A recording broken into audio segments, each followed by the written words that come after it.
തേങ്ങാക്കൊത്തും കുടംപുളിയും ഇട്ട് വായിൽ വെള്ളം മുറുന്ന ഒരു കിടു ചെമ്മീൻ റോസ്റ്റ് നമുക്ക് തയ്യാറാക്കി നോക്കിയാലോ. ഇതൊരു സിമ്പിൾ റെസിപ്പിയാണ്. ചെമ്മീനൊക്കെ നന്നായി വൃത്തിയാക്കിയിട്ട് കഴുകിയെടുക്കുക. ഇതൊരു ചട്ടിയിലേക്ക് ചേർത്ത് കൊടുക്കുക. 2 കഷ്ണം കുടംപുളിയും തേങ്ങാക്കൊത്തും പച്ചമുളകും കുറച്ച് മഞ്ഞൾ പൊടിയും ആവശ്യത്തിന് ഉപ്പും ചേർത്ത് കൊടുക്കുക.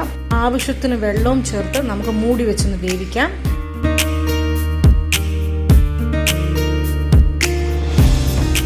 ഇതിനാവശ്യമായിട്ട് ചെറിയുള്ളിയും വെളുത്തുള്ളിയും നന്നായിട്ടൊന്ന് ഇടിച്ചെടുക്കുക.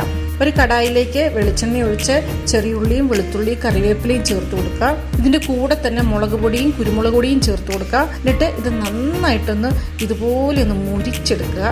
ഈ മസാലയുടെ മുരിവ് തന്നെ കറക്റ്റ് ആയിരിക്കണം. അപ്പോഴാണ് ചെമ്മീൻ റോസ്റ്റ് കുറച്ചും കൂടെ ടേസ്റ്റ് കൂടുന്നത്. മസാല മൂത്ത് വരുമ്പോഴേക്കും ചെമ്മീൻ ചേർത്ത് കൊടുത്ത് ഇളക്കി വാങ്ങുക.